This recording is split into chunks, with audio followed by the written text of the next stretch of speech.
De Tila-Raie. Capítulo 1.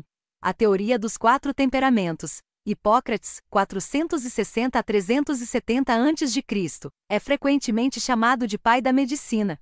Sem dúvida, ele foi o gigante do mundo médico da antiga Grécia e nos interessa por 2 razões. 1. Geralmente lhe atribuem o fato de a medicina se preocupar com os problemas psiquiátricos. 2. Reconheceu as diferenças de temperamento entre as pessoas e apresentou uma teoria que as explica. Ara, Balgan e George Welch avaliaram da seguinte forma sua contribuição. No mundo antigo sabia-se das grandes anomalias de comportamento, mas, geralmente eram atribuídas à intervenção dos deuses e, assim, não podiam ser estudadas com objetividade. Hipócrates, porém, se opunha ao sobrenaturalismo, defendendo a ideia de uma orientação biológica, sobre a qual desenvolveu uma abordagem empírica à psicopatologia. Sua maior força estava talvez na exatidão de suas observações e na capacidade de registrar cientificamente as conclusões a que chegava. Na verdade, muitas de suas descrições de fenômenos psicopatológicos permanecem válidas. Portanto, Hipócrates marcou o início de uma abordagem cuidadosa e observadora da personalidade anormal, que um dia seria aplicada ao estudo da personalidade normal. O interesse de Hipócrates pelas características do temperamento é notável, especialmente quando consideramos a relativa negligência desse importante problema. No mundo moderno da psicologia, como resultado de suas observações, Hipócrates distinguiu os 4 temperamentos: o sanguíneo, o melancólico, o colérico e o fleumático. De acordo com ele, o temperamento dependia dos humores do corpo: sangue, bilis preta, bilis amarela e fleuma. Assim, começou por observar as diferenças de comportamento, formulando uma teoria para elas. A teoria era bioquímica em sua essência, e embora sua substância tenha desaparecido, permanece ainda conosco sua forma.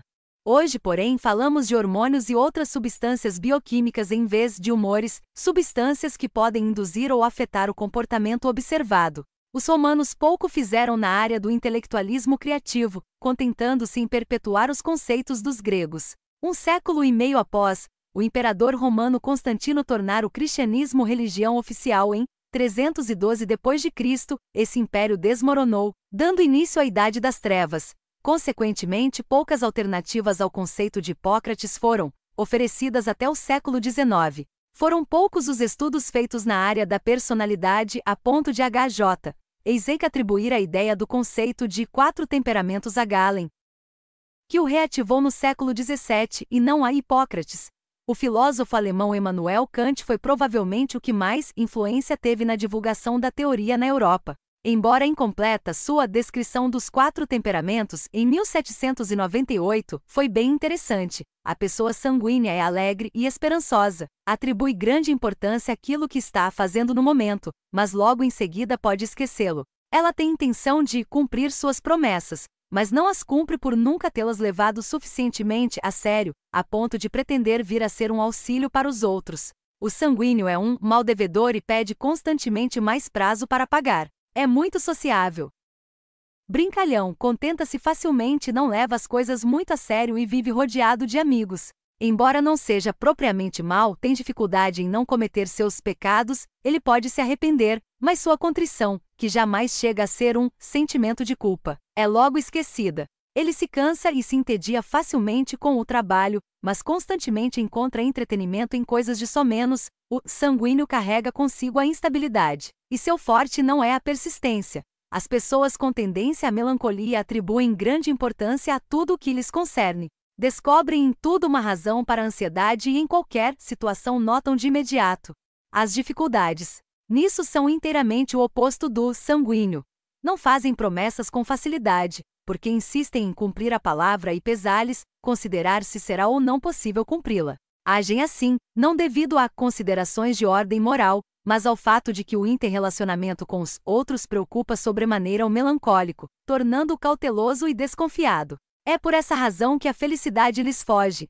Dizem do colérico que tem a cabeça quente, fica agitado com facilidade, mas se acalma logo que o adversário se dá por vencido, que se aborrece, mas seu ódio não é eterno.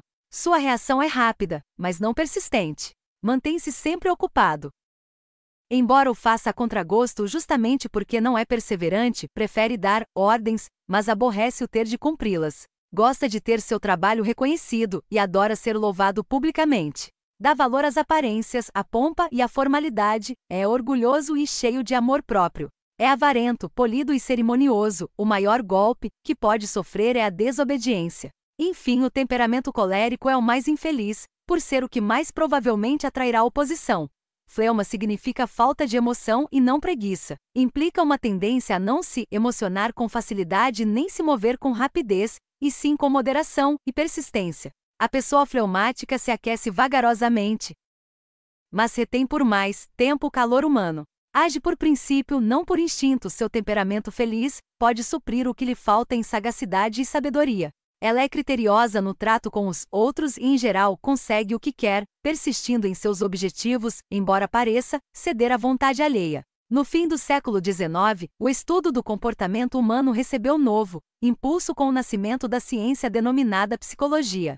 Os meios acadêmicos consideram a fundação do Laboratório de Psicologia Experimental de Wundt da Universidade de Leipzig, em 1879, o início efetivo dessa disciplina.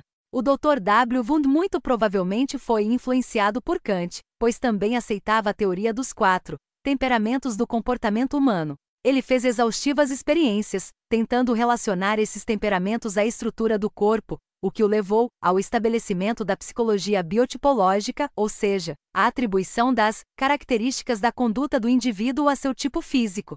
Esse conceito, que encontra muitos seguidores, reduziu os tipos de personalidade a 3. Alguns estudiosos mais recentes dessa escola diminuíram para apenas 2, em uma classificação mais popularmente conhecida como introvertido e extrovertido. Sigmund Freud desferiu um golpe devastador na teoria dos 4 temperamentos no início do século passado. As pesquisas e teorias psicanalíticas tiveram efeito eletrizante sobre o estudo da personalidade.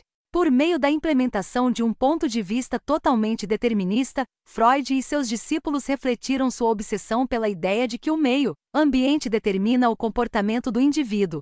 Essa ideia, que é o extremo oposto da teologia cristã, minou seriamente a sociedade ocidental. Em vez de fazer o indivíduo sentir-se responsável por sua conduta, fornece-lhe uma válvula de escape que o isenta de seu mau comportamento. Se ele rouba, os comportamentistas tendem a culpar a sociedade, porque lhe faltam as coisas de que necessita. Se é pobre, culpam a sociedade por não lhe dar uma ocupação. Esse conceito não só enfraqueceu o senso natural de responsabilidade do homem, como também pôs em descrédito a salutar teoria dos 4 temperamentos. Entretanto, se pudermos provar que o homem herda, ao nascer, certas tendências de temperamento, a teoria do meio ambiente se desmoronará. Durante a primeira metade do século XX, a maioria dos cristãos parecia sofrer de um complexo de inferioridade intelectual. A comunidade erudita declarava alto e bom som a teoria da evolução como um fato. A psiquiatria e a psicologia subiram ao trono acadêmico, diante do qual todos os intelectuais se curvaram. Alguns, alegando falar em nome da ciência, ridicularizavam a Bíblia, a divindade de Cristo, o pecado, a culpa e a existência de um Deus pessoal. Muitos cristãos procuraram adaptar os conceitos bíblicos aos conceitos evolucionistas da ciência moderna. Essa atitude acomodatícia ajudou a produzir o liberalismo teológico, o modernismo, a neo-ortodoxia e uma igreja claudicante. Muitos cristãos permaneceram fiéis a Deus e à Bíblia durante esses anos difíceis, mas se mantiveram inexplicavelmente silenciosos. Uns poucos valentes estavam preparados e dispostos a enfrentar os eruditos. Em debates abertos, hoje vê-se uma mudança. A teoria da evolução, pedra fundamental da psiquiatria e da psicologia, se desmancha com o impacto das minuciosas e constantes pesquisas científicas. Muitos psiquiatras e psicólogos decepcionaram-se com a psicologia freudiana e o comportamentismo. Um século de observações confirma a perícia dos freudianos em diagnosticar os problemas da personalidade, mas levanta sérias dúvidas quanto à sua habilidade em curar os enfermos.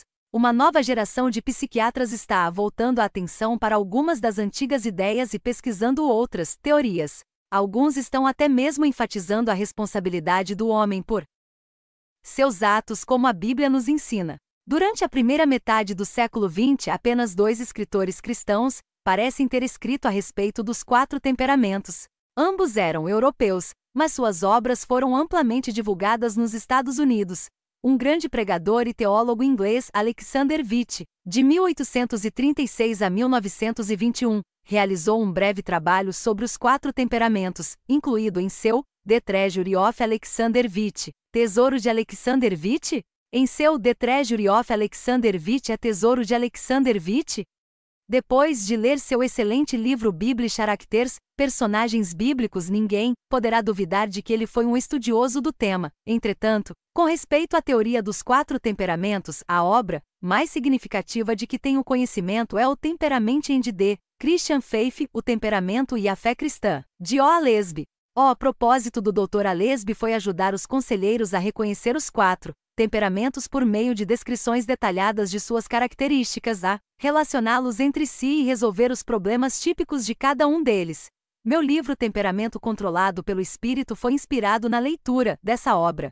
Como pastor conselheiro, recebi muita orientação dos proveitosos estudos do Dr. Alesby, mas fiquei de certa forma angustiado pela condição desesperadora em que ele deixava a pessoa de temperamento melancólico. Pensei então, se eu fosse do tipo melancólico, depois desta leitura, me suicidaria. Mas eu sabia que há muita esperança para o melancólico, como para qualquer dos outros temperamentos, no poder de Cristo Jesus. Foi, então, que Deus abriu meus olhos para o ministério do Espírito Santo na vida emotiva do crente. Comecei a desenvolver o conceito de que há uma força divina para cada fraqueza humana por meio da plenitude do Espírito. Depois de conversar a respeito dessa ideia com centenas de pessoas e de aconselhar muitas outras, estou mais do que convencido de que as 9 características da vida plena do Espírito Santo, mencionadas em Gálatas 5, 22 e 23, contêm uma força para cada uma das fraquezas dos 4 temperamentos. Mas o fruto do Espírito é amor, alegria, paz, paciência, amabilidade, bondade, fidelidade, mansidão e domínio próprio. Contra essas coisas não há lei.